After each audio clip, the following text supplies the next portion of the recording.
Chapter 1. The Underestimated Man. The harsh fluorescent lights of Quantum Dynamics' engineering department buzzed overhead as Preston Novak stared at the pink slip in his hand. After 12 years of loyal service as their lead research engineer, he was being let go due to corporate restructuring. The irony wasn't lost on him. Just 3 months ago, he'd submitted a revolutionary battery design that could potentially change the energy industry forever, but the company had dismissed it as too experimental. Preston ran his hand through his salt and pepper hair, packed his personal belongings into a cardboard box, and drove home in silence. The modest suburban house he shared with his wife Juliana looked exactly as it always did. Immaculate front lawn, curtains visible through spotless windows, and not a hint that it contained a marriage that had been cooling for years. "You're home early," Juliana remarked without looking up from her yoga pose in their living room. At 43, she maintained the toned physique of someone 10 years younger, an achievement she reminded Preston of frequently. "I got laid off," Preston said simply, setting down his box of belongings. Juliana's pose collapsed.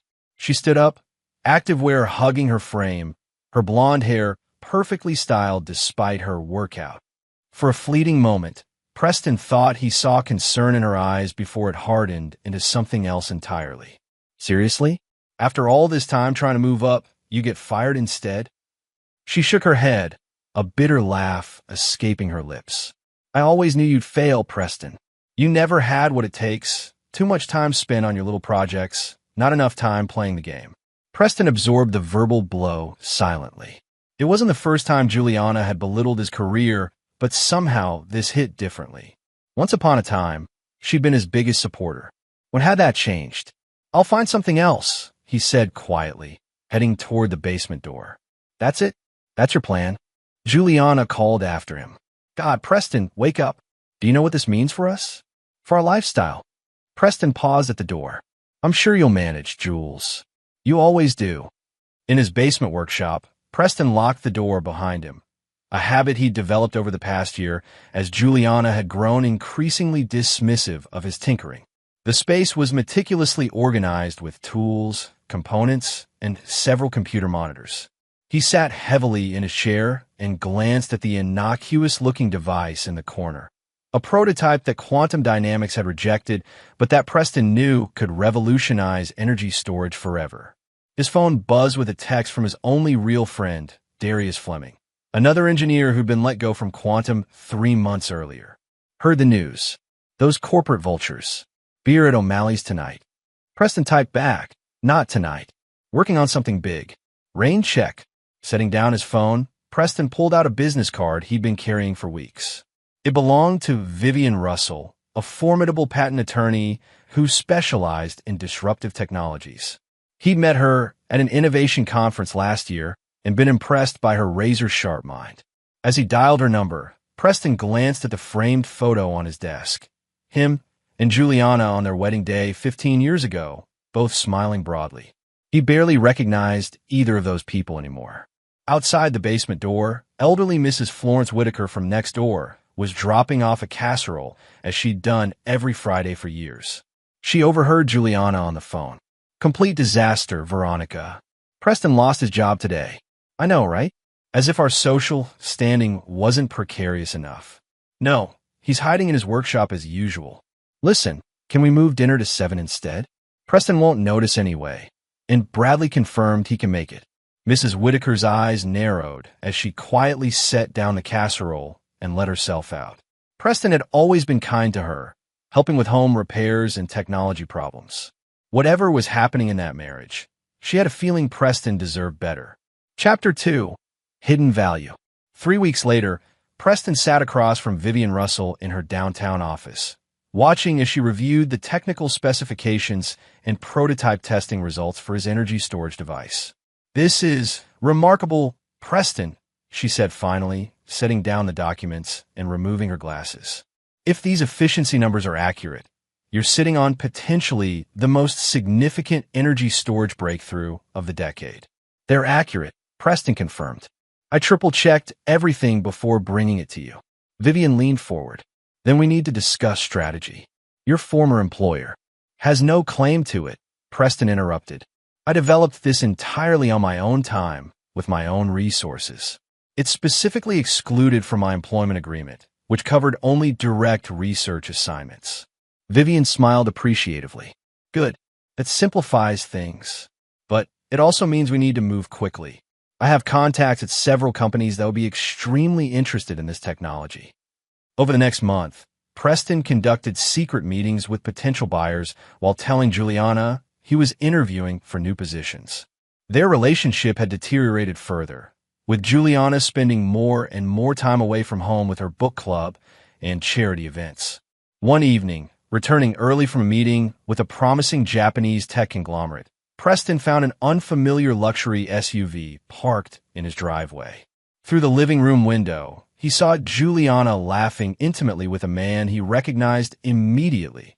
Bradley Westmoreland, CEO of Rival Tech, one of Quantum Dynamics' main competitors.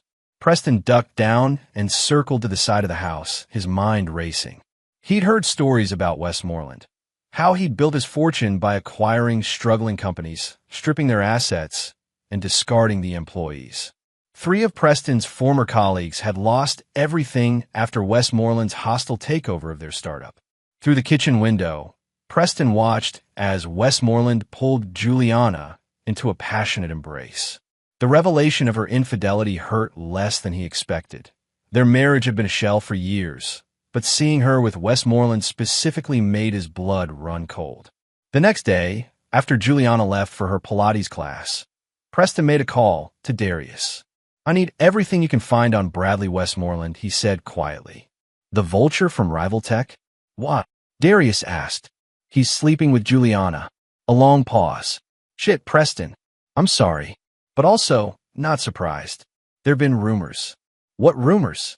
That Westmoreland gets close to wives and girlfriends of engineers with promising projects. It's his technique. Corporate espionage with a personal touch. The pieces clicked into place. Juliana's sudden interest in his work 6 months ago.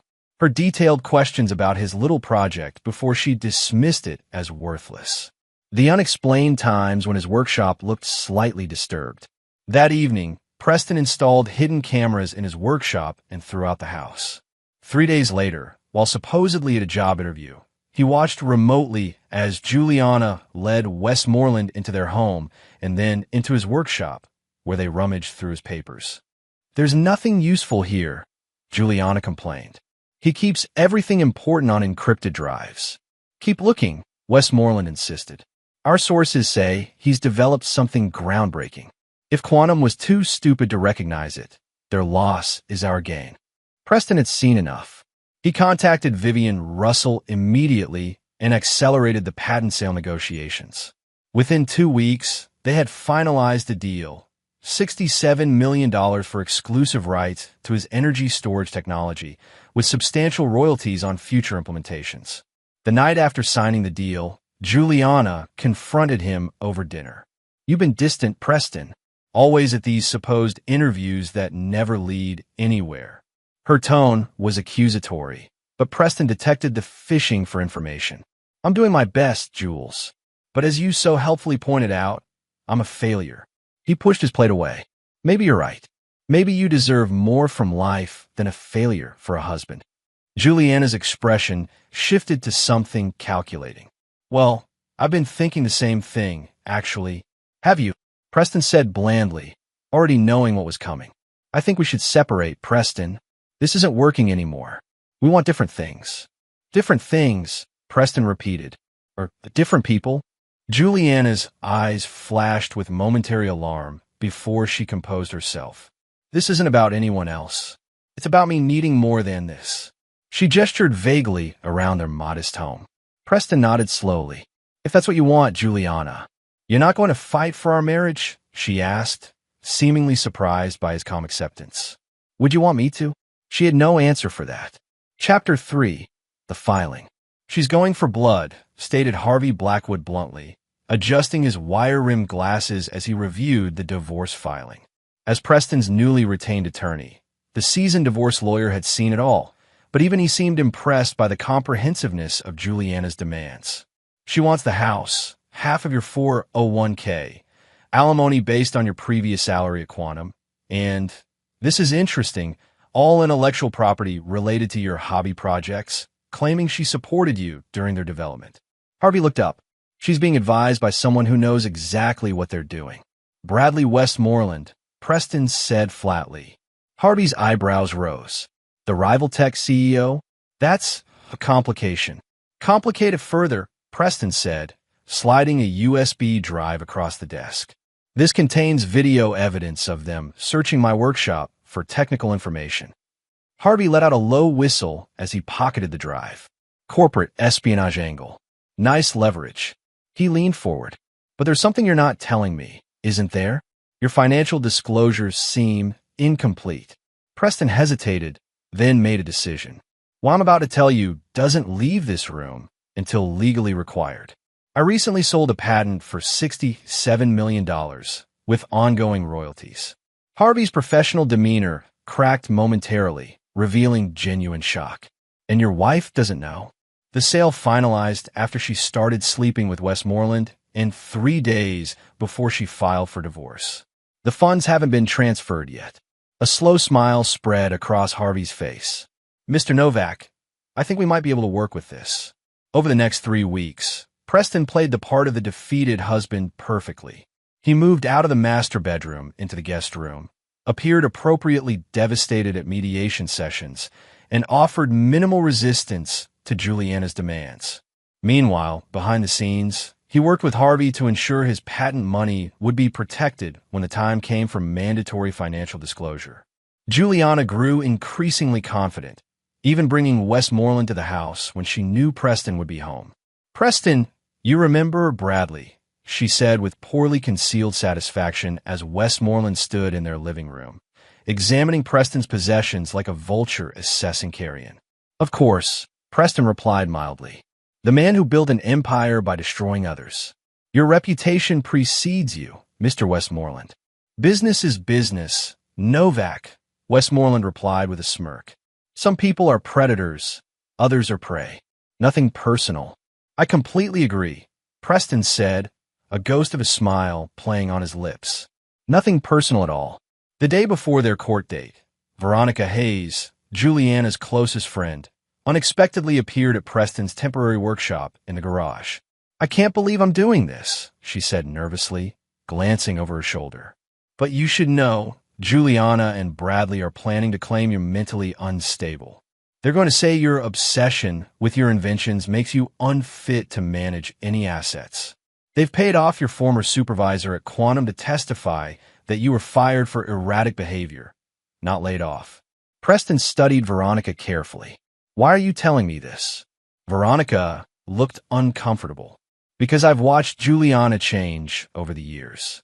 She used to talk about how brilliant you were, how proud she was of you. Then she met Bradley at that charity gala last year, and suddenly nothing you did was good enough. She shook her head. I've seen Bradley's pattern before. He uses people and discards them. Juliana thinks she's special, but she's just another pawn, Preston finished. Exactly. And regardless of your marriage problems, no one deserves what they're planning to do to you. After Veronica left, Preston called Harvey immediately. They're escalating, he said, explaining Veronica's warning. Time to activate our contingency plan. The next morning in the county courthouse, Preston sat quietly beside Harvey as Juliana and her attorney presented their case, painting Preston as an unsuccessful, unstable inventor whose hobby projects have financially drained their marriage. Juliana performed beautifully, dabbing at crocodile tears as she described Preston's obsessive behaviors and failure to provide. When it was Harvey's turn, he simply said, Your Honor, we're prepared to agree to Mrs. Novak's terms, with one small modification. Mr. Novak will retain sole ownership of his intellectual property. Juliana's attorney scoffed. Your Honor, those worthless inventions are exactly what caused financial strain on this marriage. If Mrs. Novak is taking on a debt they created, she deserves any potential value they might someday have. Mr. Blackwood, the judge interjected, is your client aware that by accepting these terms, he's essentially walking away with almost nothing after 15 years of marriage? He is, Your Honor, Harvey confirmed. However, before finalizing, we are legally required to submit updated financial disclosures. We have those prepared. Harvey handed documents to the clerk, who passed copies to the judge, Juliana's attorney, and Juliana herself. As they read, the courtroom fell into stunned silence. This can't be right, Juliana's attorney stammered, looking up from the papers. Mr. Novak, are you claiming you received $67 million for a patent sale 3 days after your wife filed for divorce? That is correct, Harvey answered smoothly, along with ongoing royalties estimated at $3 to $5 million annually for the next 20 years. Juliana's face had drained of all color. Preston, she whispered, her voice barely audible. Is this true? Every word, Preston replied calmly. The patent that Quantum rejected. The one you and Bradley searched my workshop for. The hobby project you mocked for years. The judge, an older woman with shrewd eyes, studied the documents carefully. Mrs. Novak, are you still seeking divorce from Mr. Novak? Juliana's attorney whispered urgently in her ear, but Juliana was still staring at Preston in shock. We need time to reconsider in light of this new information, her attorney said. Your Honor, Harvey interjected, my client has accepted the terms Mrs. Novak requested. The only modification is retaining his intellectual property, which, as we've just demonstrated, has considerable value. Mrs. Novak gets exactly what she asked for. The house, half the 401k, and alimony based on his previous salary. My client doesn't seek to modify those terms despite his changed circumstances. The judge looked at Juliana, whose composure had completely crumbled. Mrs. Novak, did you file for divorce because you believe your husband was financially unsuccessful? And no, Your Honor, Juliana stammered. Our marriage had other issues. Like her affair with Bradley Westmoreland? Harvey suggested mildly, producing a folder. We have evidence if the court requires it. The judge held up her hand. That won't be necessary, counselor. She looked between Preston and Juliana, her expression stern. I've seen many divorces in my time on the bench, but rarely one where the motivations were so transparent. Mrs. Novak filed specific demands, and Mr. Novak has agreed to them. I see no reason not to proceed. 3 hours later, Preston walked out of the courthouse, a divorced man. In the parking lot, Westmoreland was waiting, his face contorted with rage. You think you're clever, Novak, he snarled, stepping into Preston's path. But you've made a serious mistake. Nobody crosses me and gets away with it. Is that a threat, Mr. Westmoreland? Preston asked calmly. It's a promise, Westmoreland replied. By the time I'm done with you, you'll wish you'd never invented anything in your life. That patent money won't save you from what's coming. As Westmoreland stormed off, Juliana approached, her earlier shock replaced by calculation. Preston, we need to talk, she said. There's been a terrible misunderstanding. The misunderstanding was mine, Preston interrupted. I thought we were partners. Turns out I was just a stepping stone until something better came along. He started walking toward his car. You can't do this, Juliana called after him. I'm still the woman who stood by you for 15 years. Preston turned back. No, you're the woman who laughed when I lost my job and said you always knew I'd fail. Consider this my response. Chapter 4, Brewing Storm. The morning after the divorce was finalized, Preston woke in a modest hotel suite that belied his new wealth. His phone was flooded with messages from former colleagues who'd seen the courthouse records, old friends suddenly remembering his existence, and several increasingly desperate texts from Juliana. The most interesting message came from Harvey. Westmoreland made inquiries about appealing the divorce settlement. Judge denied without hearing. He's not taking it well. Preston smiled faintly. It had begun. Over breakfast, he opened his laptop to find an email from Darius with an encrypted attachment. You stirred up the hornet's nest, buddy. Westmoreland is livid. Attached is what my contact at Rival Tech sent. Internal memo about targeting your other projects. Watch your back. The memo outlined Westmoreland's instructions to his corporate espionage team. Identify Preston's ongoing research, find legal vulnerabilities in his patent applications, and neutralize the threat by any means necessary.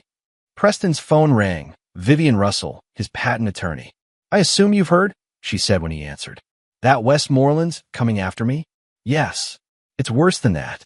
He's called in favors with the patent office to review your energy storage patent for potential prior art conflicts. It's a delaying tactic, but it could tie up your royalty payments for months." Preston considered this. Can he succeed in invalidating the patent? Extremely unlikely. Your documentation is impeccable, but that's not his real play. He wants to buy time to reverse engineer the technology, Preston concluded. Exactly. And without ongoing capital from royalties, he's betting you won't be able to legally fight him. He doesn't know about the lump sum payment. No, but that information won't stay private for long. Which means I need to move the money somewhere secure, Preston finished. "I'm on it." After hanging up, Preston made another call to Abigail Winters, cybersecurity specialist he'd worked with at Quantum. "Preston Novak," she greeted him warmly. "Heard you struck gold and made enemies in the same day. Impressive." "Thanks, Abby. I need your particular skill set." "To hide your money from Westmoreland?" she guessed. "To make him think he's found it," Preston corrected. "I need a convincing digital trail leading to accounts that appear vulnerable but actually contain only minimal funds." Abigail chuckled. "A honeypot. I like it. What exactly are you planning, Preston?" "Something appropriate for a man who built his fortune destroying others." 2 days later, Preston moved into a rental property on the outskirts of town, a nondescript ranch house with a converted garage perfect for a new workshop. He deliberately maintained a modest lifestyle, driving his old car and avoiding flashy purchases that would draw attention. The only luxury he allowed himself was state-of-the-art security and a reinforced workshop door. Inside that workshop, Preston began work on something new, a logical evolution of his energy storage technology that could make even his groundbreaking patent seem primitive by comparison. But unlike before, he documented nothing digitally, keeping all his notes in coded hard copy and components disguised as unrelated projects. 3 weeks into his new life, Preston's security system alerted him to a visitor, Veronica Hayes, Juliana's friend who had warned him before the divorce. "I shouldn't be here," she said nervously when he opened the door. "But you deserve to know. Juliana and Bradley are planning something. Something beyond legal challenges." Preston invited her in, maintaining a careful distance. "Why would you risk warning me again?" Veronica looked down. "Juliana was my friend for 20 years. The woman I knew would never have done what she's doing now. It's like Bradley's poisoned her mind." She met Preston's eyes. "She's convinced you have more patents pending, ones that could be worth even more than the first. She's feeding Bradley information about your work habits, your research patterns. And you know this how? Because she tried to recruit me to help."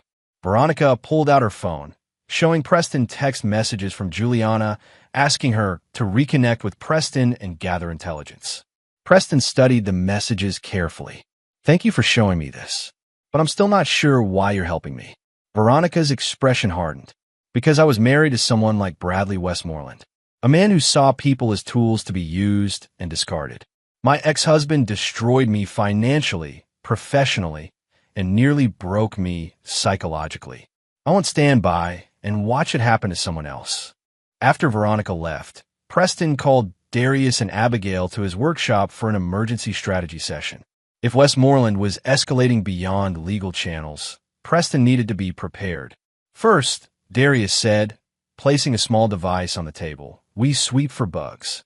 The sweep revealed 3 listening devices already planted in Preston's new home. One in the living room, one in the bedroom, and one on the exterior of his workshop. "Professional job," Abigail noted, examining one of the deactivated bugs. "Military grade.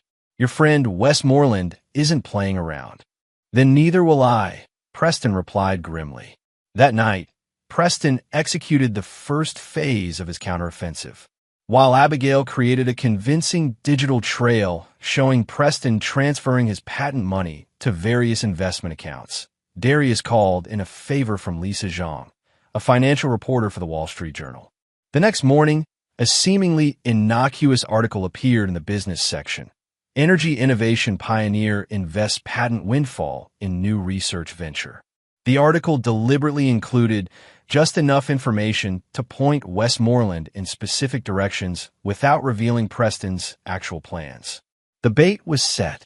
Chapter 5, Countermeasures. The sleek glass tower of Rival Tech headquarters gleamed in the morning sun as Bradley Westmoreland stormed into his corner office, slamming the Wall Street Journal onto his desk where Juliana waited. "Did you see this?" he demanded, jabbing his finger at the article about Preston's supposed new venture. Juliana skimmed it quickly. "This can't be right. Preston doesn't have the connections or business acumen to set up something like this. Apparently your ex-husband has been hiding more than just his patent," Westmoreland snarled. "He's managed a secure series of funding for a new energy company with that Chinese manufacturing conglomerate we've been trying to partner with for years." "Bradley, calm down," Juliana urged. "This might be an opportunity. I know how Preston works, his research patterns. If he's starting a new company, he'll need his research notes from our old house." Westmoreland's expression shifted from rage to calculation. "You still have access? My name is still on the deed, even if he got the money. The locks haven't been changed." She smiled coldly. "I think it's time I collected some personal belongings, don't you?" Across town, in a coffee shop with no security cameras, Preston sat with a woman he hadn't seen in years. Nina Zhao, the brilliant engineer who had left quantum dynamics after Westmoreland orchestrated a hostile takeover of her father's company. "You realize what you're asking," Nina said quietly after Preston outlined his proposal. "Westmoreland destroyed my family's legacy. My father died of a heart attack 3 months after losing his company. Why would I put myself in his orbit again?" "Because you're the only one who understands the technology well enough to make this work," Preston replied. "And because taking down Westmoreland properly requires someone he's already underestimated once." Nina stirred her coffee thoughtfully. "Your prototype really achieved those efficiency numbers?" "Better," Preston confirmed. "The patent I sold was just a foundation. What I'm working on now makes that look primitive. And you're willing to risk everything just to get revenge on Westmoreland and your ex-wife." Preston shook his head. "Not revenge. Justice. Westmoreland has built an empire by stealing other people's innovations and destroying lives. It's time someone turned the tables." Nina was silent for a long moment. "I'll need complete autonomy on the technical implementation, and a guarantee that when this is over, the technology goes open source. No more corporate monopolies." "Deal," Preston said without hesitation, extending his hand. That evening, Preston's security system alerted him to movement at his former home. Switching to the hidden cameras he'd never removed, he watched as Juliana and a man he didn't recognize searched the house, paying particular attention to hiding spots Preston had actually used during their marriage. Preston's phone rang. "Abigail." "They took the bait," she reported. "Someone just accessed the dummy research server we set up. They downloaded everything." "Perfect," Preston replied, watching as Juliana found exactly what he'd left for her to find: a flash drive hidden in a hollowed-out book. Phase 1 complete. The next day, an unexpected visitor arrived at Preston's rental. Mrs. Florence Whitaker, his former elderly neighbor, carrying what appeared to be another casserole. "I hope you don't mind the intrusion," she said when Preston opened the door. "But after what that dreadful woman did to you, I thought you could use a home-cooked meal." Preston smiled genuinely for the first time in weeks. "That's very kind, Mrs. Whitaker. Please come in." Once inside, Mrs. Whitaker's demeanor changed completely. She set down the casserole and fixed Preston with a shrewd look. "Now let's drop the pretense. I've been watching your wife and that pompous CEO coming and going from your old house. Yesterday, they left with what looked like your research materials." Preston blinked in surprise. "You've been monitoring them?" "Young man, I may be 78 years old, but I was an intelligence analyst for the government during the Cold War. Old habits die hard." She pulled a small notebook from her purse. "I've documented every visit, every unusual car, even photographed some of their associates. I thought you might find it useful." Preston leafed through the notebook, astonished at the meticulous detail. "Mrs. Whitaker, this is incredible. But why are you helping me?" She patted his hand. "Because you fixed my Wi-Fi without charging me an arm and a leg, and because I despise bullies. That Westmoreland fellow has a reputation, and not a good one." After Mrs. Whitaker left, Preston called Darius and shared the unexpected intelligence windfall. Together, they identified 3 of Westmoreland's key associates who had been at Preston's old house, including Rival Tech as head of R&D and their chief patent counsel. "They're moving faster than we anticipated," Darius warned. "If they're bringing in the patent team, they're already looking at filing competing patents based on your technology." "Good," Preston replied. "The faster they move, the less due diligence they'll do. Have Nina proceed with Phase 2. Phase 2 involved Nina infiltrating a major energy conference where Rival Tech was presenting their latest innovations. Using her credentials as a respected engineer, she gained access to their technical demonstration and planted specialized monitoring devices designed by Abigail that would transmit data on Rival Tech's development progress directly to Preston's secure server. Meanwhile, Preston himself made his first public appearance since the divorce, at a venture capital fundraising gala where he knew Juliana would be attending with Westmoreland. Dressed impeccably in a suit that subtly broadcast his new wealth, Preston circulated confidently through the crowd, shaking hands with investors and industry leaders. When Juliana spotted him across the room, her champagne glass froze halfway to her lips. Westmoreland, following her gaze, narrowed his eyes dangerously. Preston nodded politely in their direction before deliberately engaging in animated conversation with Clayton Rhodes, Westmoreland's biggest competitor. "Your ex-wife looks like she's seen a ghost," Rhodes commented, amused. "More like she's seen the future," Preston replied. "One where her actions have consequences." Later that evening, as Preston was leaving, Westmoreland intercepted him in the parking garage. "Enjoying your moment in the spotlight, Novak," he sneered. "Don't get too comfortable. You're playing in the big leagues now, and you're way out of your depth." Preston regarded him calmly. "That's what Goliath thought about David, I imagine." Westmoreland stepped closer, his voice dropping to a menacing whisper. "I've crushed dozens of upstarts like you. By the time I'm done, you'll wish you'd taken Juliana's pathetic attempt at reconciliation." "Fascinating," Preston replied. "You're threatened by me. I wonder why that is. Could it be because, deep down, you know you've never actually created anything of value? You've only stolen from others." Westmoreland's face contorted with rage. He grabbed Preston's lapel. "Listen carefully, you arrogant."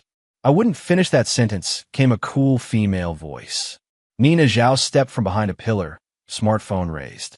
"Not unless you want your assault on camera." Westmoreland released Preston immediately, straightening his own jacket. "Ms. Zhao, I didn't realize you two knew each other." "There's a lot you don't realize, Bradley," Nina replied. "That's always been your weakness." As Westmoreland stalked away, Preston turned to Nina. "Perfect timing. Not coincidence," she said. "Your Mrs. Whitaker called to warn me he was following you to the parking garage. That woman is remarkable." Preston smiled. "Indeed she is." And now we move to Phase 3. Chapter 6, Escalation. The next 6 weeks saw a carefully orchestrated chess game unfold. Using the false research Juliana had stolen, Rival Tech began aggressively developing what they believed was Preston's next-generation energy technology.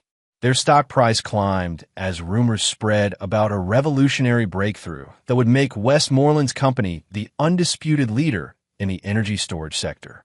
Meanwhile, Preston maintained a deliberately low profile, working with Nina on the actual next-generation technology while feeding carefully crafted misinformation through channels they knew Westmoreland was monitoring. The plan was proceeding perfectly until an unexpected complication arose. Juliana filed an emergency petition with the family court, claiming Preston had concealed assets during their divorce proceedings. "It's a fishing expedition," Harvey assured Preston during an emergency meeting. "She has no proof, but it's a legal maneuver to force additional disclosure and potentially reopen the settlement." "Can she succeed?" Preston asked. "Unlikely, but it will drain resources and attention at a critical time," Harvey replied, "which is exactly what Westmoreland wants."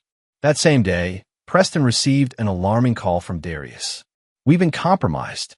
Someone broke into my apartment and copied my hard drive. Were you backing up the actual research?" Preston asked urgently. "No, I'm not an idiot," Darius retorted. but they got access to our communications. They know about Nina. Preston's blood ran cold. Nina was the linchpin of their entire plan. If Westmoreland discovered her role, get to a secure location, Preston instructed. I'll warn Nina, but it was already too late. When Preston tried to reach Nina, her phone went straight to voicemail. A frantic call to her apartment manager revealed that 2 men claiming to be police officers had escorted her from the building 3 hours earlier. Preston immediately activated emergency protocols, contacting Abigail and Mrs. Whitaker. Find her, he instructed. Use whatever resources you need. While they searched, Preston received an unexpected call from Westmoreland himself. Missing something, Novak? Westmoreland's voice oozed satisfaction. If you've harmed Nina, Ms. Zhao is perfectly comfortable, Westmoreland interrupted. She's simply helping my team understand some technical inconsistencies in your research. Strange how the formulas you left for Juliana to find don't quite work in practical application. Preston's mind raced. Westmoreland had figured out the deception. What do you want? Preston asked, keeping his voice steady. Simple. The actual research. All of it. In exchange for Ms. Zhao's safe return and my agreement not to press industrial espionage charges against both of you. You have no grounds for such charges. Don't I? Your little honeypot scheme involved deliberately planting false information to mislead a competitor.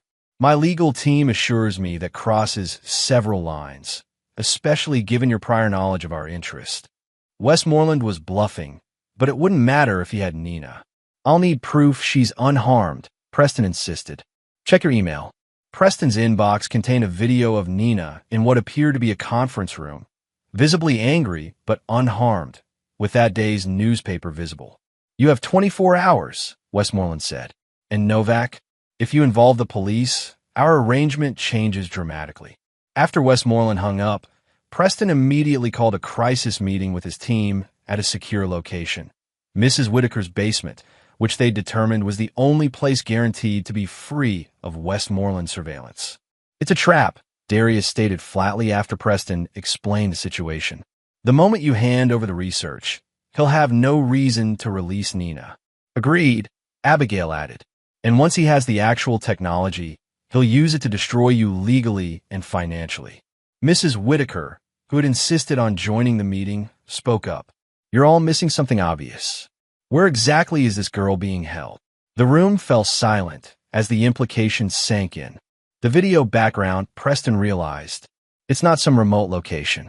That's the executive conference room at Rival Tech headquarters. Mrs. Whitaker nodded approvingly. Corporate kidnapping is messy. They want deniability. My guess is they're calling it a job interview or a consulting opportunity gone long. She's probably being watched but not restrained. That gives us options, Preston said, feeling hope for the first time since Westmoreland's call. Abigail, can you access Rival Tech's security system? Not remotely, she admitted. Their cybersecurity is too good. I need physical access to their internal network. Which means someone needs to get inside, Darius concluded. All eyes turned to Preston. He'd never let me in the building. Preston objected.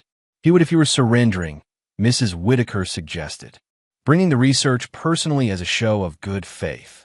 A plan began to form in Preston's mind. Dangerous, but potentially effective. I'll need a convincing decoy, he said slowly. Something that would pass initial inspection. I can handle that, Darius offered. But getting in is one thing. Getting both you and Nina out safely is another. Mrs. Whitaker smiled enigmatically. Leave that to me. I may still have some contacts from my government days. 23 hours later, Preston arrived at Rival Tech headquarters with a secure hard drive and printed schematics. As expected, he was escorted directly to Westmoreland's office, where Juliana was also waiting, looking triumphant. I have to admit, I'm surprised, Westmoreland said, leaning back in his chair. I expected more resistance. Nina's safety is more important than any technology, Preston replied, setting down the hard drive. Juliana moved forward eagerly. Is this everything? Everything about the enhanced energy storage system, Preston confirmed.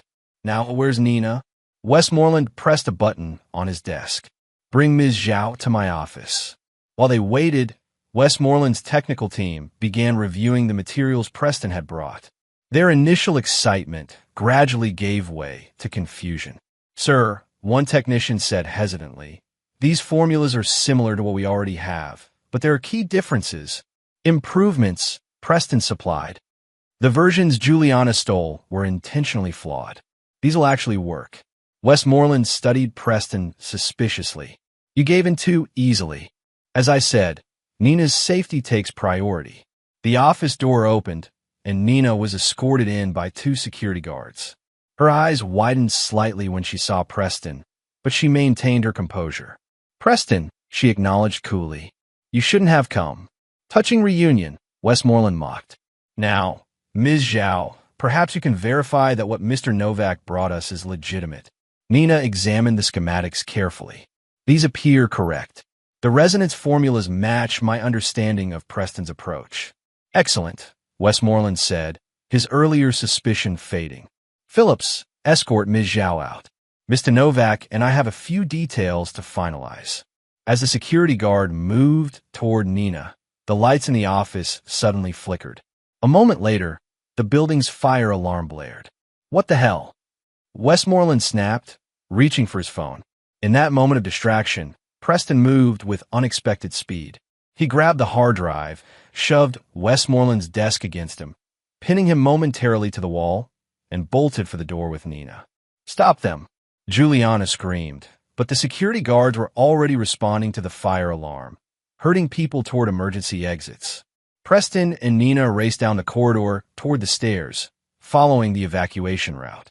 In the chaos of employees evacuating, they blended in with the crowd. Outside, a nondescript van waited with its side door open. Darius was behind the wheel, and Mrs. Whitaker, improbably, sat in the passenger seat wearing what appeared to be a fire marshal's jacket. "Right on schedule," she commented as Preston and Nina leapt into the van. My friend in the building maintenance department came through with the alarm override. As they sped away, Preston handed the hard drive to Nina. "Did they get anything useful from you?" "Nothing they can use," Nina assured him. "I fed them plenty of technically accurate, but practically useless information. Classic misdirection." Preston nodded, relieved. "Then we proceed with the final phase." From the rear window, they could see Westmoreland outside his building, face contorted with rage as he watched employees evacuating while firefighters entered. "He'll come after us harder now," Darius warned, navigating through traffic. "Let him," Preston replied grimly. Everything is in place for what comes next. Chapter 7, The Turning Point. 2 days after the escape from rival tech, Preston sat with his team in a secure warehouse that had been converted into a temporary headquarters. The walls were covered with flowcharts, timelines, and surveillance photos, a visual representation of their plan to bring down Bradley Westmoreland. "He's accelerated production based on the formulas you gave him," Abigail reported, reviewing data from their sources inside rival tech. "They've diverted nearly $50 million in resources to build a prototype." "And their stock?" Preston asked. Darius pulled up a financial chart. "Up 22% on rumors of the breakthrough." Westmoreland's been making the rounds with major investors, promising a revolution in energy storage. "Perfect," Preston nodded. "And the SEC filing?" "Submitted anonymously this morning," Harvey confirmed, detailing Westmoreland's history of corporate espionage with supporting evidence. Nina, who had been examining technical readouts, looked up.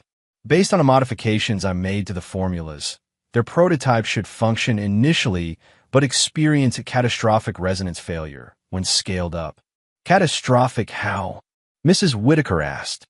"Not dangerous," Nina clarified, "but spectacular and embarrassing. The energy containment will fail dramatically. Lots of noise and light, but no real danger. Like a very expensive fireworks display." Preston checked his watch. Rival Tech's major product demonstration is in 3 days. Everything needs to be in position by then. The team dispersed to complete their assignments, leaving Preston alone with Mrs. Whitaker. "You're taking an enormous risk," she said quietly. "Westmoreland has resources, connections. Even if this works." "I know," Preston acknowledged. "But it's not just about revenge anymore. It's about justice for everyone he's destroyed. Mrs. Whitaker studied him thoughtfully. It wasn't always, though, was it? This started as revenge against your wife. Preston was silent for a moment. When Juliana mocked me after I lost my job, yes, I wanted her to regret those words. But seeing how Westmoreland operates, how many lives he's ruined, including Nina's family. He shook his head. This is bigger than my wounded pride now. Good. Mrs. Whitaker nodded approvingly. Revenge consumes the revenger. Justice serves a purpose beyond oneself. Later that evening, Preston received an unexpected call from Veronica, Juliana's former friend. Juliana's terrified. She reported without preamble. Westmoreland is blaming her for the flawed information. He threatened her. Preston frowned. Despite everything, he didn't wish Juliana physical harm. Threatened how? He said if the prototype fails, she'll pay the price for her incompetence. Preston, I've never seen him like this. He's unraveling.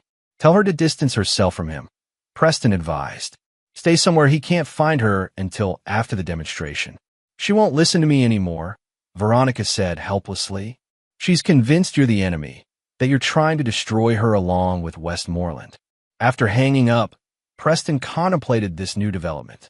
Juliana had betrayed him, mocked him, conspired against him, but he'd never intended for her to be in physical danger. He called Harvey. We need a contingency plan for Juliana's safety. The next morning, an unexpected opportunity arose. Nina's contacts in the energy industry reported that a major international consortium, the same one that had purchased Preston's original patent, was sending representatives to rival Tekka's demonstration, considering a potential partnership if the technology proved viable. This changes everything, Preston realized. If we can get the consortium representatives alone before the demonstration. They adjusted their plan accordingly. Nina would use her industry credentials to arrange a private meeting with the consortium representatives, ostensibly to discuss technical concerns about rival Tekka's claims. Meanwhile, Preston faced a direct challenge from Westmoreland, a cease and desist order claiming that Preston's current research violated rival Tekka's intellectual property rights. It's baseless, Harvey assured him after reviewing the legal documents. They're claiming ownership of technology they don't even fully understand. But fighting this in court would drain resources and create delays, which is exactly what Westmoreland wants, Preston concluded. He's trying to distract us from the demonstration. Preston countered by having Harvey file an emergency injunction against rival tech, claiming their upcoming demonstration involved stolen technology. The legal maneuver wouldn't stop the demonstration, but it created a cloud of doubt that business reporters were already discussing in pre-event coverage. The day before the demonstration, Preston received a text from an unknown number. Need to meet. Urgent. About Juliana. V. Against his team's advice, Preston agreed to meet Veronica at a public cafe. But when he arrived, it wasn't Veronica waiting, it was Juliana. Clever, Preston acknowledged, sliding into the booth across from her. Using Veronica's initial. Juliana looked terrible, clothes impeccable as always, but her eyes were red-rimmed and her hands trembled slightly. I had to see you, she said. Bradley's lost his mind. He's obsessed with destroying you. That seems to be going around, Preston observed dryly. You don't understand, Juliana insisted. He's talking about more than business now. He has people following you, looking for vulnerabilities. Your friend Darius, that elderly neighbor, the Asian engineer woman, they're all being watched. Preston kept his expression neutral, but internally, alarm bells were ringing. Why are you telling me this? Juliana looked down at her untouched coffee. Because I never thought it would go this far. I wanted the divorce, yes. I wanted a better life with Bradley. But I never wanted. She trailed off. Never wanted what? To destroy me completely? To help Westmoreland steal technology that could benefit millions of people? To make me regret ever trusting you? Preston's voice remained calm, but each question hit like a precision strike. Juliana flinched. I was wrong, she whispered. About you.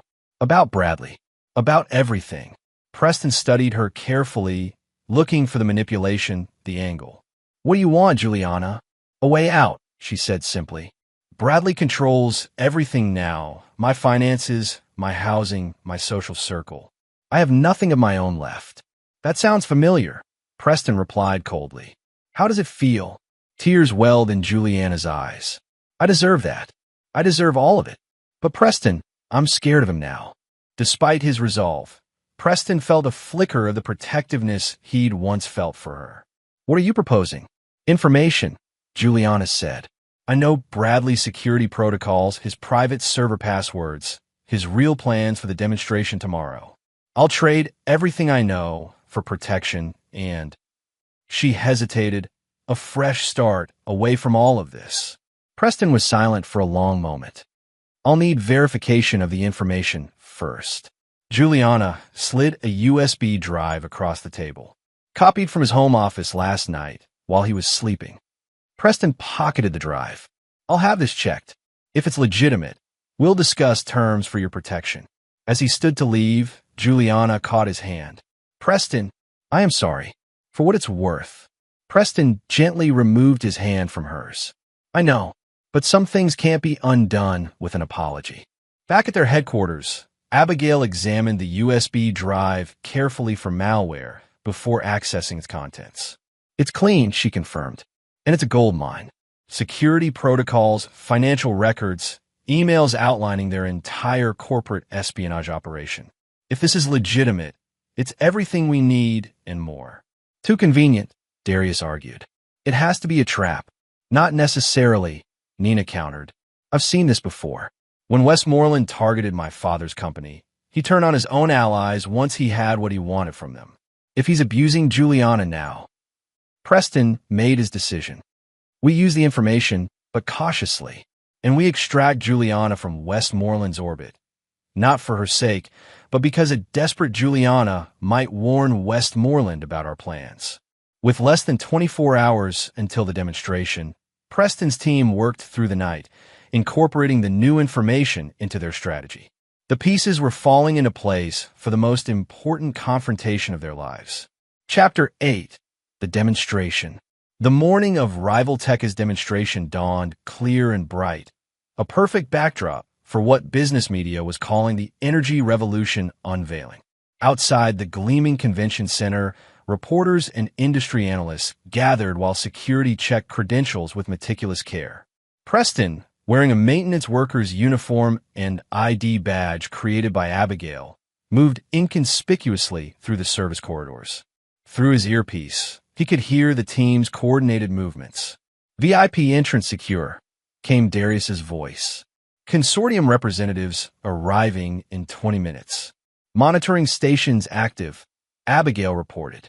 I have eyes on all security cameras. Westmoreland just entered the main presentation hall, added Mrs. Whitaker, improbably disguised as a senior business reporter. Juliana's with him. She looks terrified. Preston made his way to a maintenance closet near the presentation hall's rear entrance. Inside, he changed into an impeccable suit and attached a small, sophisticated recording device to his lapel. Nina, status? He asked quietly. In position, she replied. Consortium representatives diverted to the executive lounge for a pre-presentation briefing.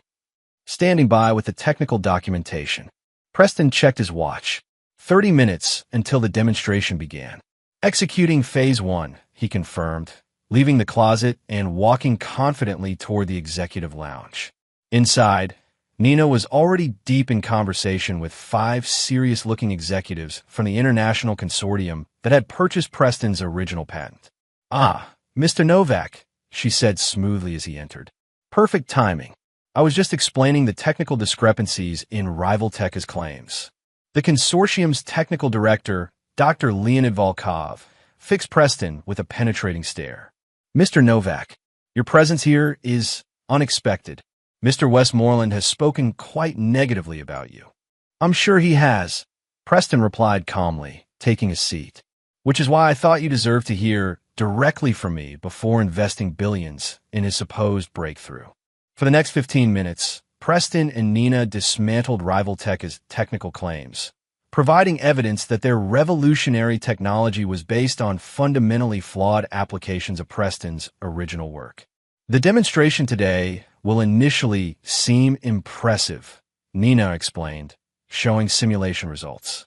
But the containment field will destabilize at precisely 85% capacity. Dr. Volkov looked troubled. These are serious allegations. What evidence do you have beyond theoretical projections? Preston handed him a tablet containing the files from Juliana's USB drive. Rivaltech's own internal testing data, security camera footage from their labs showing previous failed tests, and emails discussing how to conceal the flaws during today's demonstration. The consortium representatives exchanged alarmed glances. If what you're saying is true, Dr. Volkov said slowly, this represents not just technical failure, but deliberate fraud. Exactly, Preston confirmed. And as the original patent holder, I felt ethically obligated to warn you before you committed your resources. The consortium's legal counsel leaned forward. Mr. Novak, would you be willing to provide sworn testimony about these allegations? I would, Preston agreed.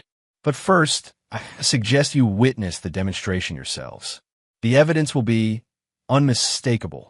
As the meeting concluded, Preston received an urgent message from Abigail. Emergency. Westmoreland knows you're here. Security's searching for you now. Preston calmly thanked the consortium representatives and exited through a side door, where Darius was waiting with his maintenance uniform. Quick change, Darius urged. They've got your description at every entrance. Preston swapped outfits rapidly. Nina, safe. Heading to the observation position. Disguised once more, Preston made his way to the presentation hall's upper level, where a small technical booth provided both cover and a perfect view of the stage. Below, hundreds of investors, industry leaders, and media representatives filled the seats while technical staff made final adjustments to Rivaltech's prototype, a sleek, futuristic-looking energy storage unit positioned center stage. 5 minutes to presentation, came Abigail's voice. Westmoreland's looking nervous. He keeps checking his phone. Preston scanned the front row and spotted Juliana, sitting rigidly beside an empty seat presumably reserved for Westmoreland. Her gaze darted anxiously around the room. Is the recording system active? Preston asked. All set, Darius confirmed. Every moment will be captured in glorious high definition. At precisely 10 a.m., the lights dimmed and Bradley Westmoreland strode confidently onto the stage to enthusiastic applause. Despite Abigail's observation about his nervousness, he appeared completely in control, the embodiment of corporate success in his bespoke suit and practiced smile. Ladies and gentlemen, he began, his voice booming through the hall speakers. Today marks the beginning of a new era in energy technology. For 15 minutes, Westmoreland delivered a masterful presentation, outlining the world's energy challenges and positioning Rivaltech's new storage technology as the definitive solution. Animated graphics demonstrated the potential applications, from grid-scale implementation to revolutionary transportation systems. But you didn't come here for theory, Westmoreland concluded with a confident smile. You came for proof. Allow me to demonstrate the future of energy storage. He gestured dramatically toward the prototype. Rivaltech's technical team began the power-up sequence, monitoring displays showing the storage unit gradually accepting electrical input. Notice the stability, Westmoreland narrated as the capacity indicators climbed. Our proprietary containment system allows for unprecedented energy density without degradation. At 50% capacity, the audience applauded as the unit continued functioning perfectly. At 70% capacity, Westmoreland was beaming, pointing out the exceptional efficiency readings. At 82% capacity, the first warning light appeared on the monitoring station. One of the technicians frowned, whispering urgently to his colleague. A minor calibration issue, Westmoreland assured the audience smoothly. Perfectly normal during demonstrations. We'll continue to 100% capacity to show the full capabilities. At 84% capacity, a high-pitched whine emanated from the unit. The technical team's body language shifted from concern to alarm. Sir, one technician said loudly enough for the front rows to hear, we should initiate emergency shutdown protocols. Continue the demonstration, Westmoreland ordered tersely. At 85% capacity, exactly as Preston and Nina had predicted, the containment field failed spectacularly. A blinding flash of blue-white light erupted from the unit, followed by an ear-splitting crack. The prototype's outer casing shattered, components flying in all directions as arcs of electricity danced across the stage. The audience gasped collectively, some rising from their seats in alarm. Westmoreland stood frozen, his expression shifting from confidence to horror as his career-defining moment disintegrated before his eyes.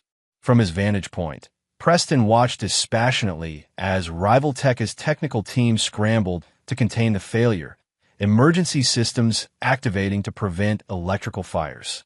The demonstration had failed even more dramatically than anticipated. Phase 2 complete, he murmured into his communication device. Initiating Phase 3. As the chaos unfolded on stage, Preston made his way down to the main floor, where security was focused entirely on the stage situation. He approached the consortium representatives, who were watching the debacle with expressions ranging from shock to anger. Exactly as predicted, Preston said quietly to Dr. Volkov, down to the percentage point of failure. Volkov turned to him, eyes narrowed. You knew exactly what would happen. Because I understand the technology, Preston confirmed. As I explained earlier, Rival Tech's approach was fundamentally flawed. Before Volkov could respond, his attention was drawn to the stage, where Westmoreland was engaged in a heated argument with his technical team. Even over the commotion of the crowd, snippets of their exchange were audible. You assured me this was resolved. The modifications were untested. I don't want excuses. Fix this now. As security began evacuating the hall, Preston noticed Juliana slipping away through a side exit. Following a prearranged plan, Mrs. Whitaker intercepted her, guiding her toward a service corridor where Darius waited. Preston himself moved toward the stage, where Westmoreland was desperately trying to salvage the situation, calling for technical explanations and promising a follow-up demonstration to stunned investors who were already heading for the exits. Seeing Preston approaching, Westmoreland's professional demeanor cracked completely. You, he snarled, pointing accusingly. You did this. You sabotaged us. Several nearby reporters swiveled, cameras and microphones instantly focused on the confrontation. I sabotaged nothing, Mr. Westmoreland, Preston replied calmly, aware of the recording devices. Your prototype failed because your team tried to implement technology they didn't fully understand. Technology based on stolen research. That's a lot. Westmoreland snapped, advancing toward Preston aggressively. Security, remove this man immediately. Before they do, Preston continued evenly. I think these reporters would be interested in your corporate espionage operation. The one documented in files from your own servers. Westmoreland froze, his face paling. What files? The ones currently being reviewed by the SEC, Preston said, loud enough for nearby journalists to hear clearly. Along with evidence of your attempt to kidnap engineer Nina Zhao to extract proprietary information. The reporters erupted with questions, cameras flashing as Westmoreland's expression contorted with rage. You've destroyed yourself, Novak, he hissed, lunging forward and grabbing Preston's lapel. I will burn everything you've built to the ground. Security officers rushed forward, pulling Westmoreland back as he continued shouting threats. The entire exchange was captured by dozens of cameras, exactly as Preston had planned. As security escorted Preston from the building, he received confirmation from his team. Juliana was secure, Nina had additional private meetings scheduled with the consortium representatives, and Harvey was preparing to file formal complaints against Rival Tech with multiple regulatory agencies.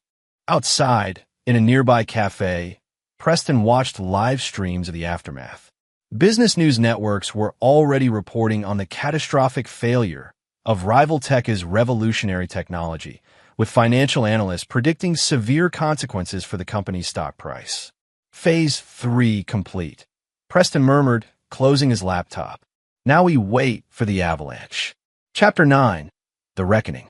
The avalanche came faster and more devastatingly than even Preston had anticipated. By that evening, Rivaltech's stock had plummeted 37%, triggering circuit breakers and emergency board meetings.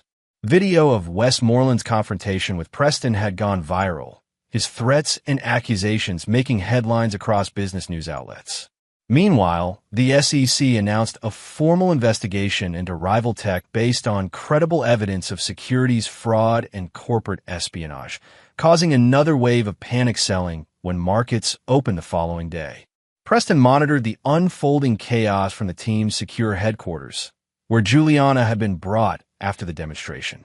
"I never thought it would collapse this quickly," she said, watching CNBC's coverage of protesters outside Rivaltech headquarters, former employees and investors demanding answers.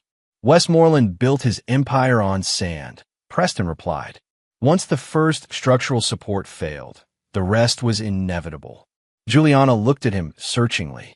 "Did you plan all of this from the beginning? Since the divorce?" "Not specifically," Preston admitted, "but I knew his type. Men like Westmoreland succeed through intimidation and theft, not innovation. They're always vulnerable to the truth." For days after the failed demonstration, Harvey arrived with news from his legal contacts. "Rivaltech's board has called an emergency session," he reported. "They're voting to remove Westmoreland as CEO. Their major creditors are calling in loans, and at least 3 class action lawsuits have been filed by shareholders." "And the patent situation?" Preston asked. "Complete vindication," Harvey confirmed with satisfaction. "The Patent Office has formally rejected all of Rivaltech's applications related to the energy storage technology.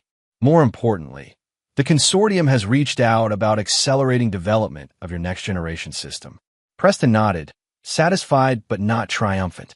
This had never been about personal glory. Darius, monitoring news feeds, suddenly straightened. "You're going to want to see this," he said, turning up the volume on a breaking news report. On screen, federal agents were escorting a handcuffed Bradley Westmoreland from Rivaltech headquarters. The ticker below read, "Rivaltech CEO arrested on charges of securities fraud, corporate espionage, and witness intimidation." The room fell silent as they watched Westmoreland, disheveled and raging, being placed in an unmarked vehicle. "It's over," Nina said quietly. "Not quite," Preston replied, turning to Juliana. "There's still your situation to resolve." Juliana looked down, the weight of her choices evident in her posture. "I don't deserve your help, Preston. What I did to you." "This isn't about what you deserve," Preston interrupted. "It's about closing this chapter completely."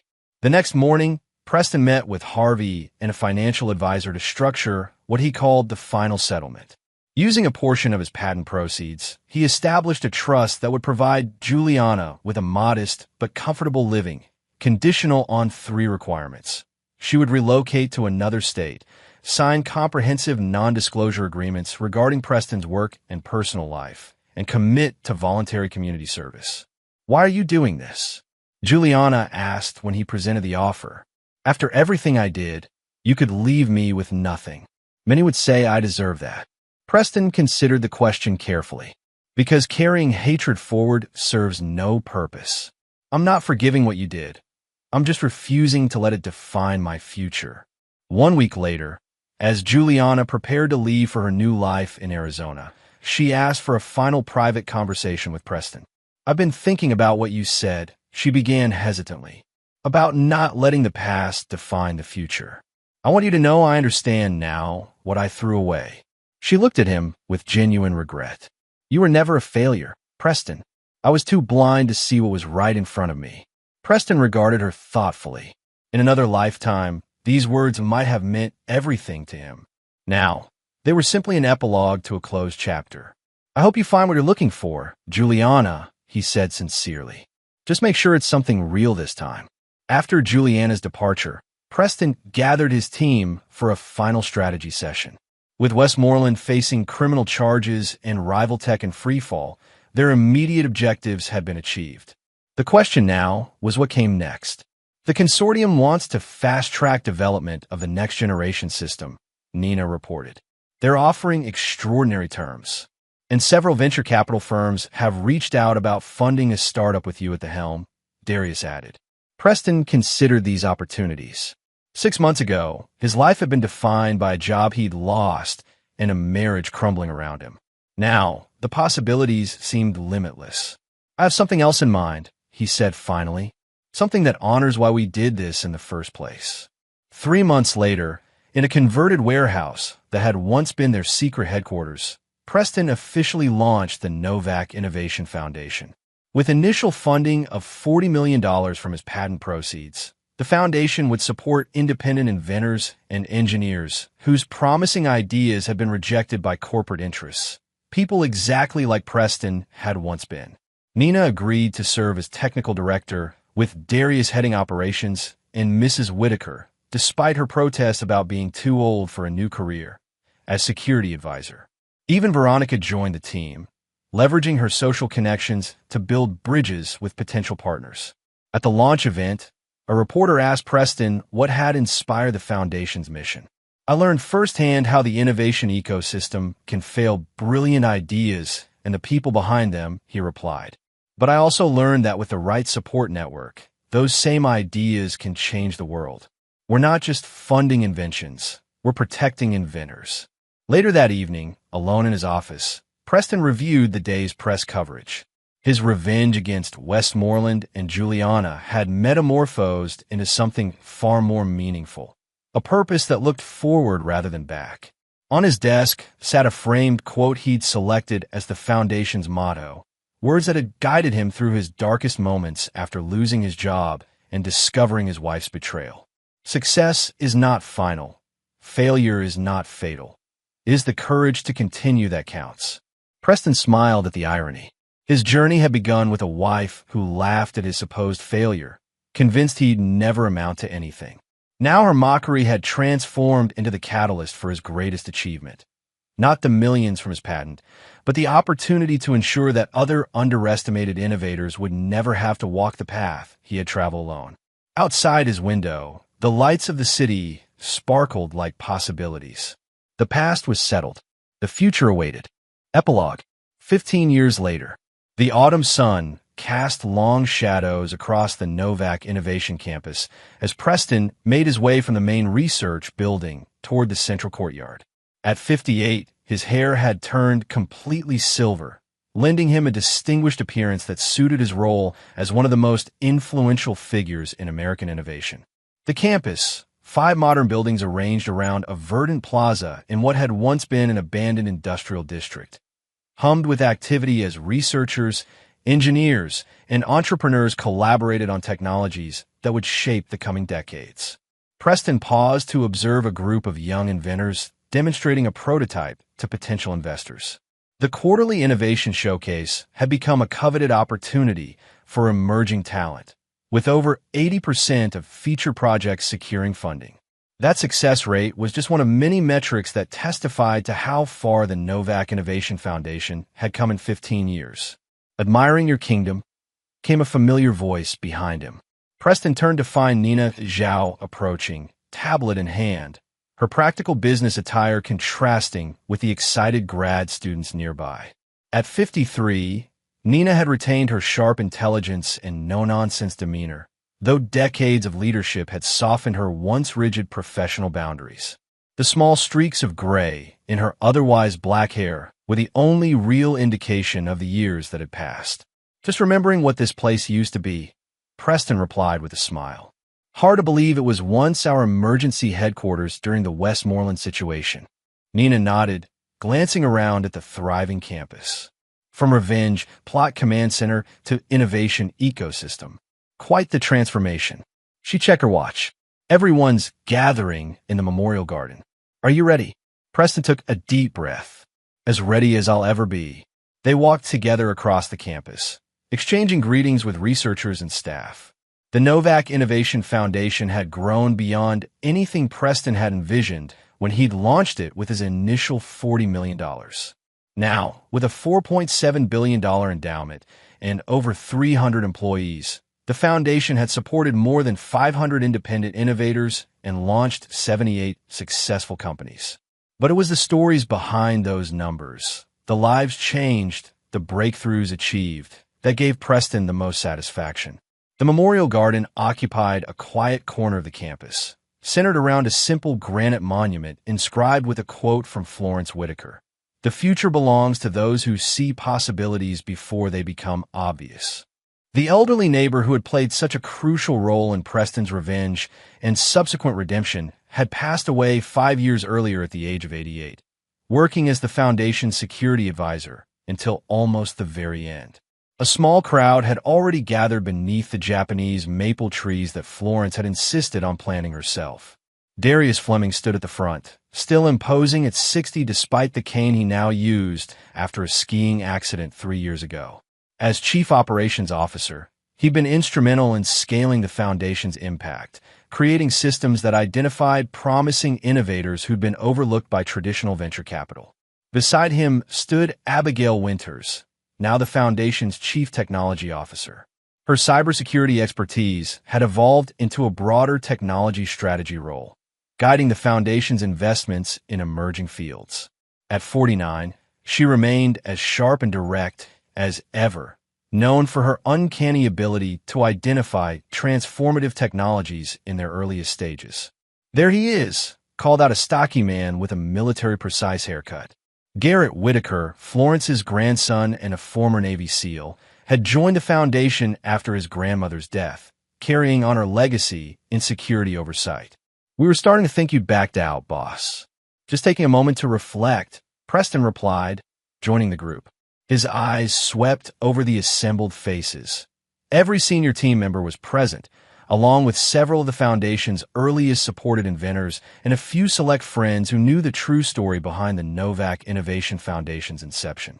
Even Harvey Blackwood had made the trip from his retirement home in Florida, still dapper at 78, though significantly frilier than during his days as Preston's divorce attorney.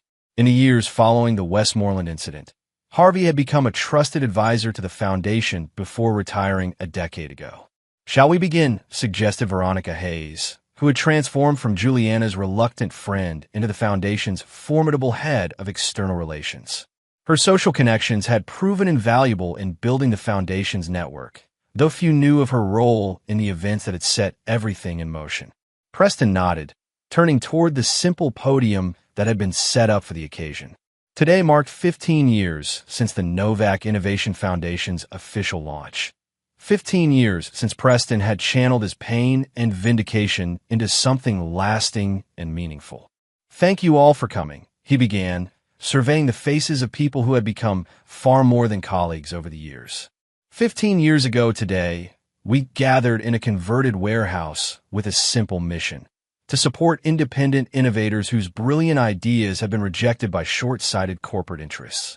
He paused, memories washing over him. "What many of you don't know is that this foundation was born from one of the darkest periods of my life. A time when I lost my job, my marriage, and nearly my faith in the system that was supposed to reward innovation rather than crush it." A few of the gathered staff exchanged surprised glances. Preston rarely spoke about his personal history. For those who weren't there at the beginning, the story of this foundation is inextricably linked to my own patent for energy storage technology that was dismissed by my employer, mocked by my then wife, and nearly stolen by corporate raiders. The $67 million from that patent sale not only changed my life, but created the opportunity to ensure other innovators wouldn't face the same obstacles. Preston gestured to the campus around them. What began as an act of, let's call it creative justice, has grown into something I could never have imagined. Today, Novak-supported technologies provide clean energy to over 200 million people worldwide. Our Medical Innovation Fund has helped develop treatments benefiting patients with conditions once considered untreatable. And our commitment to open-source innovation has transformed industries that were once dominated by monopolistic practices. He smiled, a hint of mischief in his eyes. Florence Whitaker, whose memory we honor in this garden, once told me that revenge consumes the revenger, but justice serves a purpose beyond oneself. She was right, as she so often was. The best revenge wasn't destroying those who wronged me. It was creating something they could never have envisioned or accomplished. As Preston continued his address, none of those gathered were aware of being observed from a distance. At the edge of the campus, a woman in her late 50s sat in a modest rental car, watching the ceremony through binoculars. Juliana Martinez, formerly Novak, had honored her agreement to relocate and maintain her distance from Preston's life. The trust he had established provided her with enough for a comfortable, if modest, existence in Tucson, where she had eventually found purpose working with at-risk youth, her community service requirement evolving into a genuine calling. She had followed Preston's success from afar, reading about the Foundation's achievements and occasionally glimpsing him in business publications or technology news. Today's 15th anniversary had drawn her back, not to interfere, but simply to see with her own eyes what might have been had she made different choices. As Juliana watched Preston speaking confidently to his assembled team, she felt not envy, but a complex mixture of regret and pride. The man she had once dismissed as a failure had changed the world, while the man she had left him for had become a cautionary tale in business ethics courses. Bradley Westmoreland had served 4 years in a minimum security prison for securities fraud and corporate espionage before being released. Barred from serving as an officer in any publicly traded company, he had attempted several comeback ventures, each ending in failure and further litigation. The last Juliana had heard, he was living in obscurity in Tampa, writing a never-to-be-published memoir about his persecution by the innovation establishment. Juliana started her car and drove away before the ceremony concluded. She had seen enough, not just of the present, but of the divergent paths that had stemmed from the choices made 15 years ago. Impressive speech, Nina commented as she and Preston walked back toward the main research building after the ceremony. Though you left out some of the more colorful details of our foundation story. Preston chuckled.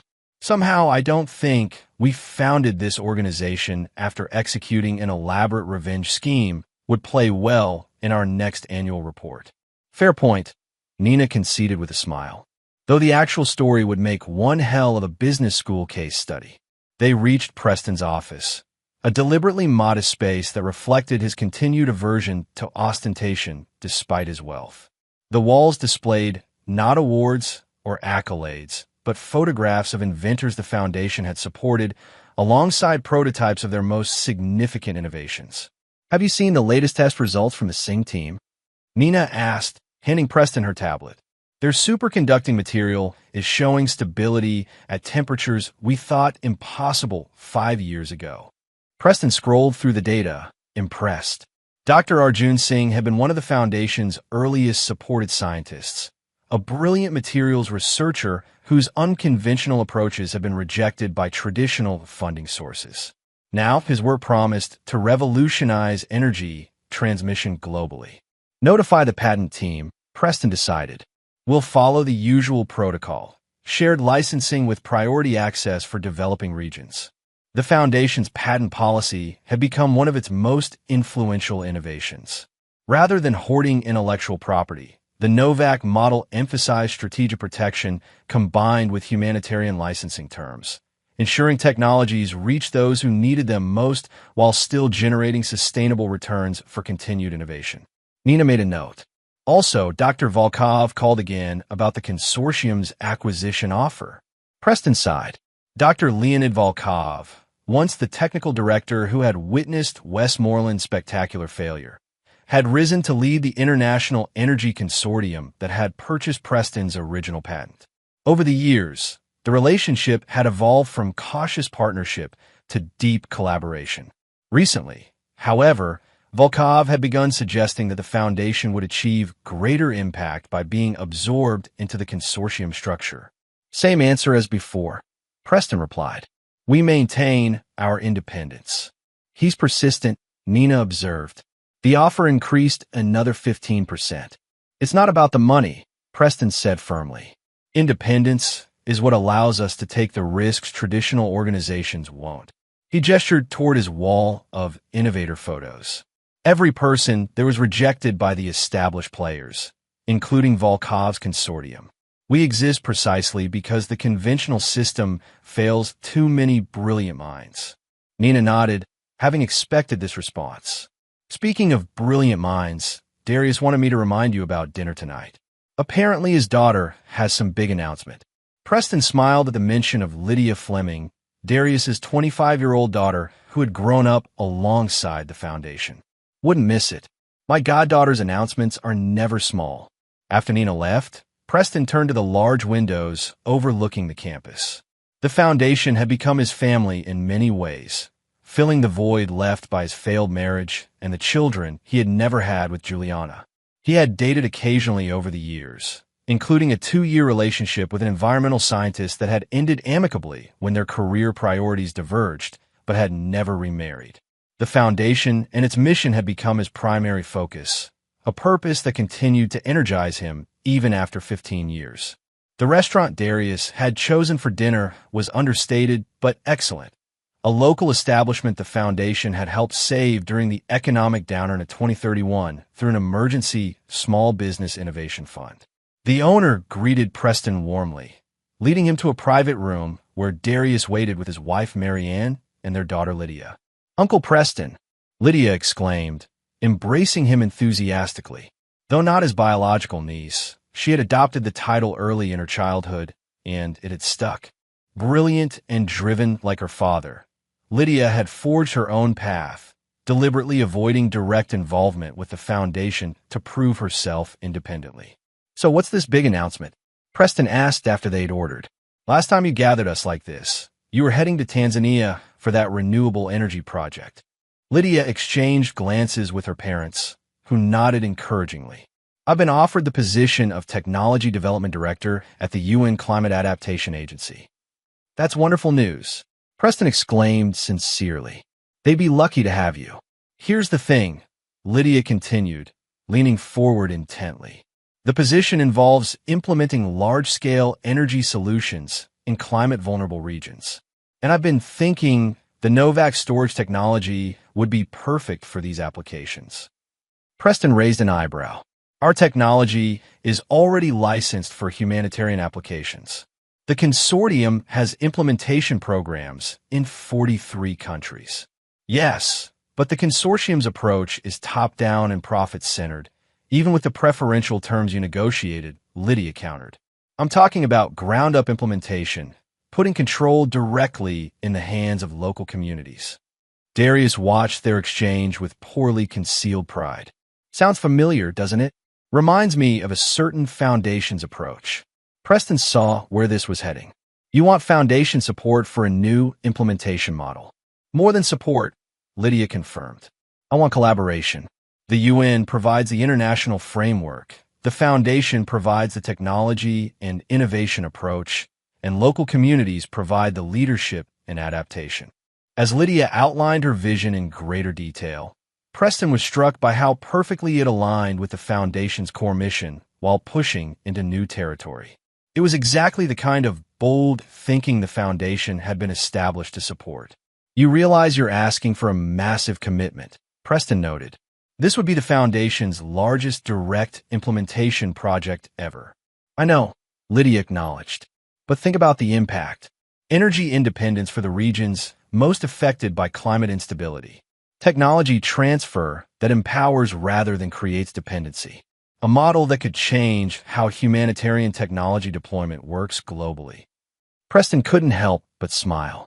15 years ago, he had launched the foundation with a focus on supporting overlooked innovators. Now those innovators and their children were envisioning applications that went far beyond his original conception. "Write up a formal proposal," he decided. "I'll take it to the board personally." Lydia beamed. "I already have a draft." "I knew you'd say that." After dinner, Preston and Darius stepped outside, while Marianne and Lydia discussed details of the upcoming proposal. "She's remarkable," Preston said. "You and Marianne should be proud." "We are," Darius confirmed, leaning slightly on his cane. "Though sometimes I wonder where she gets her idealism." Preston raised an eyebrow. "From her godfather, perhaps?" Darius laughed. "Maybe, though I seem to recall that particular godfather started with revenge, not idealism." "People change," Preston replied, his thoughts drifting to the journey that had brought him here. 15 years is a long time. "Speaking of changes," Darius said, his tone becoming more serious. Have you thought more about Nina's suggestion? About documenting the Foundation's true origin story? Preston had indeed been considering it. For years, he had maintained privacy around the personal betrayal and corporate espionage that had catalyzed the Foundation's creation. The official history mentioned his patent and his desire to support other innovators, but omitted the dramatic revenge plot against Westmoreland and Juliana. I'm still not sure, Preston admitted. On one hand, the full story might help others who face similar betrayals. On the other hand, it keeps the focus on what the Foundation became, not how it started. Darius finished the thought. Preston nodded. Exactly. Besides, Florence always said the most interesting operations remain classified. Darius smiled at the mention of Mrs. Whitaker. She would have loved seeing Lydia take on the UN. Can you imagine the intelligence she would have gathered on the international agencies? Complete dossiers within a week, Preston agreed with a chuckle. They fell into companionable silence, watching the evening traffic pass. So much had changed in 15 years. Yet the core of what they had built remained steadfast, a commitment to innovation that served humanity, not just profits. 2 weeks later, Preston sat in his home office reviewing Lydia's completed proposal for the UN partnership. The ambitious plan would commit significant Foundation resources, but could potentially transform energy access for hundreds of millions of people. His security system chimed, announcing an unexpected visitor. The camera showed an unfamiliar woman in her early 30s standing at his door. Cautious as always, habits instilled by Florence Whitaker died hard. Preston activated the intercom. Yes? Can I help you? The woman looked directly at the camera. Mr. Novak? My name is Emma Westmoreland. I believe you knew my father.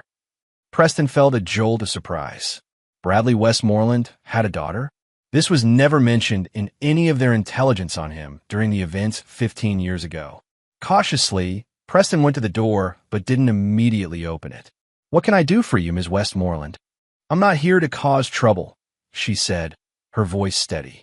I'm a research scientist at MIT. I've been working on energy storage optimization, and my research keeps leading back to your original patents. I'd like to discuss a technical matter with you, if you're willing. Preston studied her through the security feed. She had Westmoreland's jawline, but none of his arrogance in her bearing. After a moment's consideration, he opened the door.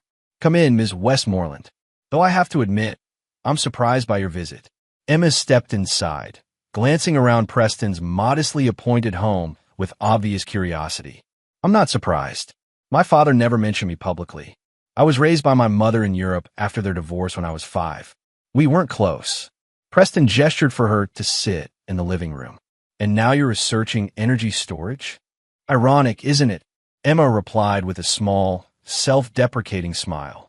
I had no idea about the history between you and my father when I began my research. It was only when I applied for a grant from your foundation that I learned the connection. Your grant application was rejected, Preston guessed. Emma nodded, automatically flagged due to my last name. I don't blame your foundation for that, but I still believe in my research, and I thought, perhaps if I spoke to you directly. Preston sat back, intrigued despite himself. What exactly is your research focus? For the next 30 minutes, Emma outlined her work on molecular level stability and ultra-high-density energy storage, work that built upon but significantly extended Preston's original breakthrough. Her technical knowledge was impressive, her passion evident, and her approach innovative. Why come to me directly? Preston asked when she had finished. There are other funding sources. Emma met his gaze directly. Because your foundation isn't just about funding. It's about mentorship, ecosystem support, and ethical application. And because she hesitated, I wanted to meet the man who ended my father's career. To understand. And now that you're here, now I see that the narrative I grew up with was, unsurprisingly, one-sided. Emma's expression turned reflective. My father portrayed himself as the victim of corporate sabotage. But I've done my research, Mr. Novak. The real story was quite different. Preston studied her carefully. Your father made choices. So did I. The consequences of those choices have shaped both our lives, it seems. Emma nodded. That's why I'm here, in a way. To make my own choices, independent of my father's shadow. She reached into her bag and withdrew a thumb drive. This contains my complete research, including several approaches I didn't include in my original grant application. I'd like you to review it personally. If you still find it lacking, I'll accept that judgment. Preston accepted the drive, intrigued by this unexpected development. I'll review it fairly, Ms. Westmoreland. You have my word on that. As Emma prepared to leave, she paused at the door. Mr. Novak, did you ever regret what happened with my father? Not the professional consequences. He earned those, but the personal destruction. Preston considered the question carefully. It was something he had reflected on many times over the years. I regret that your father chose the path he did, he answered finally. I regret that his actions hurt others, including, it seems, his family. But I don't regret standing up to someone who built a career taking credit for other people's work and destroying lives in the process. Emma nodded slowly. Thank you for your honesty, and for seeing me as more than just Bradley Westmoreland's daughter. After she left, Preston held the thumb drive, struck by the strange symmetry of the moment. 15 years ago, a storage device had contained the key to his revenge against Westmoreland. Now, another storage device might offer redemption of sorts, not for Westmoreland himself, but for the next generation. He plugged the drive into a secure system and began reviewing Emma's research. Within an hour, he was convinced. Her work was brilliant, potentially transformative, and embodied exactly the kind of innovation the Foundation had been established to support. Preston reached for his phone and called Nina. Remember how Florence always said life had a wicked sense of humor? He said when she answered. I think we need to schedule an emergency grant review committee meeting. As he explained the situation, Preston felt an unexpected sense of completion. The circle that had begun with betrayal and revenge 15 years ago was closing in a way he could never have anticipated, with an opportunity to support the brilliant daughter of his former enemy, advancing the very technology that had started it all. That night, Preston stood at his living room window, looking out at the city lights. The Novak Innovation Foundation had changed countless lives over 15 years, but perhaps none more profoundly than his own. What had begun as a vehicle for his revenge had become his legacy, his family, his purpose. Florence, you crafty old spy, he said softly to the night air, imagining Mrs. Whitaker's knowing smile. You were right, as usual. The best revenge wasn't destroying my enemies. It was creating something they could never destroy. Tomorrow, he would approve Emma Westmoreland's grant, support Lydia Fleming's UN partnership, and continue the work that had grown far beyond its origins in pain and betrayal. The past would always be there, but it was the future, with all its unexpected connections and symmetries, that continued to drive him forward. The patent that had changed everything was now just one piece in a much larger story. And that story, Preston realized with satisfaction, was still being written. And there you have it. Another story comes to an end. What did you think? I'd love to hear your thoughts in the comments below. If you enjoy this story, consider joining our community by subscribing. It means the world to us. For more stories like this one, check out the recommended videos on screen. And I'll see you there.